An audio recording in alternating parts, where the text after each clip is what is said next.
തിരുവനന്തപുരത്ത് നിന്ന് ആലപ്പുഴയിലേക്ക് പോകുന്ന ആ KSRTC ബസ്സിൽ അന്ന് വലതുകാൽ വെച്ച് കയറുമ്പോൾ ഞാൻ അറിഞ്ഞിരുന്നില്ല ആ യാത്ര എന്റെ ജീവിതത്തെ മാറ്റിമറിക്കുമെന്ന്.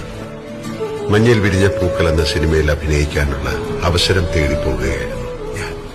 യാത്രകളുടെ വിരസത മാറ്റാൻ കൂടെയുള്ള യാത്രക്കാരുടെ അനക്കങ്ങളും ഭാവങ്ങളും ശ്രദ്ധിക്കുക, അവരുടെ മനസ്സിനുള്ളിൽ എന്താവും എന്നൊക്കെ വെറുതെ ചിന്തിക്കുക എന്നൊരു സ്വഭാവം അന്നും എനിക്കുണ്ടായിരുന്നു. ഒരുപക്ഷെ അതായിരിക്കാം ഞാൻ അറിയാതെ പഠിച്ച അഭിനയകലയുടെ ആദ്യ പാഠം. ആലപ്പുഴ ബസ് ഡിപ്പോയിൽ ഇറങ്ങി നവോദയ സ്റ്റുഡിയോയിലേക്ക് നടക്കുമ്പോൾ ആ ആനവണ്ടിയും അതിലെ മനുഷ്യരും എനിക്ക് ആശംസ പറയുന്ന പോലെ തോന്നി. അഭിനയ പരീക്ഷ കഴിഞ്ഞ് ഞാൻ മടങ്ങിയത് പ്രിയപ്പെട്ട ആനവണ്ടിയിൽ തന്നെ. പോയ ഞാനല്ലായിരുന്നു തിരിച്ചു വന്നത്. പിന്നീടുള്ള മോഹൻലാലിന്റെ ജീവിതം എന്നേക്കാൾ നിങ്ങൾക്കറിയാം. എന്റെ ജീവിതത്തിലേക്ക് ഐശ്വര്യത്തിന്റെ ചിഹ്നം വിളിച്ചെത്തിയ ആനവണ്ടി, നിനക്ക് നന്ദി.